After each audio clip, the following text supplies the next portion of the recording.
ભવ્ય વિરોધ પ્રદર્શન જોયું। આ વિરોધ પ્રદર્શનમાં જે નીટની પરીક્ષાનું પેપર લીક થયું હતું તેને લઈને ધર્મેન્દ્ર પ્રધાન જે આપણા શિક્ષણ મંત્રી છે તેમનું રાજીનામું માંગવામાં આવ્યું હતું।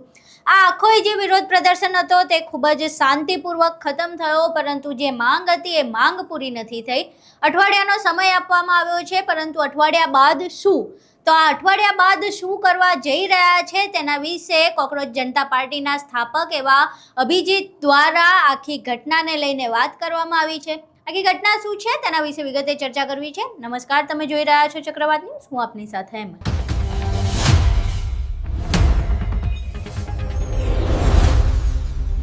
જંતર મંતર પર વિરોધ પ્રદર્શન બાદ કોકરોચ જનતા પાર્ટીના સ્થાપક અભિજીત દીપકેનો એક વિડીયો સામે આવ્યો છે, જેમાં તેમણે કહ્યું કે એક અઠવાડિયાનો જે સમય આપવામાં આવ્યો છે શિક્ષણ મંત્રી ધર્મેન્દ્ર પ્રધાનને પોતાની મોરલ રિસ્પોન્સિબિલિટી લે અને એ સ્વીકારે કે હા, તેમના શાસનમાં ખોટી રીતે પેપર લીક થયા છે અને જો તેઓ રાજીનામું નહીં આપે તો હવે આગળની જે વ્યૂહ નીતિ છે તેના વિશે તેમણે વાત કરી છે। અભિજીત દીપકે એવું કહ્યું છે કે હવે અમે ગ્રાઉન્ડ ઉપર ઉતરીશું, તમામ જે રાજ્યો છે ત્યાંના વિદ્યાર્થીઓ સાથે વાત કરીશું, ત્યાંના લોકો સાથે વાત કરીશું અને બાદમાં આ જે ચળવળ છે, જે મુવમેન્ટ છે એને એટલી મોટી કરવામાં આવશે કે આખરે ધર્મેન્દ્ર પ્રધાને રાજીનામું આપવું પડશે। અહીં પહેલા સાંભળીએ અભિજીત દીપકે સમગ્ર મામલે શું કહી રહ્યા છે। Hello everyone, I am going to make a big announcement today. But first of all, I would like to congratulate each and every one of you.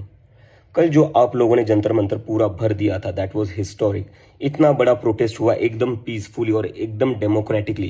So that deserves a big praise. So congratulations to each one and you all must be proud of it. And now coming to the announcement. मैंने कल कहा था कि अगर धर्मेंद्र प्रधान जो हमारे education minister है वो सैटरडे तक रिज़ाइन नहीं करते हैं तो हमें इस मूवमेंट को बड़ा बनाना पड़ेगा। So in going in that direction, अगर धर्मेंद्र प्रधान सैटरडे तक रिज़ाइन नहीं करना चाहते, I want to announce this that मैं खुद कई सारे स्टेट्स में जाऊंगा, कई सारी सिटीज़ में जाऊंगा और वहाँ पर हम प्रोटेस्ट करेंगे। कॉकरोच जनता पार्टी की तरफ से डिमांड करेंगे कि धर्मेंद्र प्रधान को रिज़ाइन करना चाहिए और उसके बाद भी धर्मेंद्र प्रधान अगर रिज़ाइन नहीं करते हैं देन हम सब पूरे देश के जो स्टूडेंट्स है, इस देश का जो युवा है वो फिर से एक बार दिल्ली आएगा। सारे के सारे लोग दिल्ली आएंगे और दिल्ली में हम एक बहुत ही बड़ा प्रोटेस्ट करेंगे जो पूरी तरीके से पीसफुल होगा, पूरी तरीके से डेमोक्रेटिक होगा, जैसा हमारा कल वाला प्रोटेस्ट था। बट अगर आप रिज़ाइन नहीं करते हो तो हमारे पास कोई ऑप्शन नहीं है। हम बाकी सारे सिटीज़ और स्टेट्स में तो प्रोटेस्ट करेंगे ही, लेकिन फिर इस देश के बहुत सारे स्टूडेंट्स, बहुत सारे युवा फिर दिल्ली आएंगे और हम प्रोटेस्ट करेंगे और हम तब तक नहीं रुकेंगे जब तक आप रिज़ाइन नहीं करते। So I request the education minister again, please resign, take some moral responsibility. 1 crore से ज़्यादा स्टूडेंट्स का फ्यूचर बर्बाद हुआ है। So please resign. If you don't resign we have no other option but to take this movement forward. Thank you.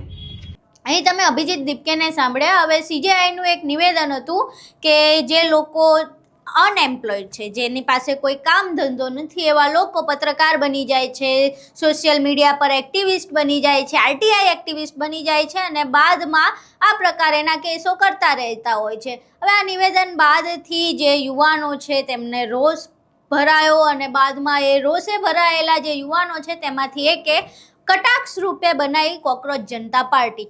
હવે આ કટાક્ષ રૂપે બનાવેલી કોકરોચ જનતા પાર્ટીના રાતોરાત મિલિયનમાં ફોલોવર્સ થઈ ગયા હતા। ત્યારથી લઈને અત્યાર સુધી એવું કહેવામાં આવી રહ્યું હતું કે આ સોશિયલ મીડિયા પર બનેલી પાર્ટી છે, આનીથી કાંઈ ન થાય। એ પત્યું જ્યારે આ સમગ્ર બાબતે વાત કરવામાં આવી ત્યારબાદ એવું કહેવામાં આવ્યું કે બદલાવ તો જમીન પર આવે તો થાય, અમેરિકામાં બેઠા બેઠા બદલાવ ન થાય। એટલે હવે જે કોકરોચ જનતા પાર્ટીના સ્થાપક છે અમેરિકા મૂકીને ફરી ભારત આવ્યા છે। ભારતમાં વિરોધ પ્રદર્શન પણ થયું, ખૂબ જ શાંતિપૂર્વક આ વિરોધ પ્રદર્શન આપણને જોવા મળ્યું। હજારોની સંખ્યામાં લોકો અને વિદ્યાર્થીઓ ત્યાં એકઠા થયા હતા। બધાની એક જ માંગ હતી કે ધર્મેન્દ્ર પ્રધાન શિક્ષણ મંત્રી પદેથી પોતાનું રાજીનામું આપે। હવે આ માંગ હજુ સુધી તો પૂરી નથી થઈ, પરંતુ જે વાત કહેવામાં આવી હતી કે આ સોશિયલ મીડિયા પૂરતું મુવમેન્ટ રહી જશે, એ મુવમેન્ટ સોશિયલ મીડિયાથી હવે જમીન પર આવી ગયું છે અને હજુ અભિજીત દીપકે જે છે તેમણે આ મુવમેન્ટને આગળ વધારવાની વાત કરી છે।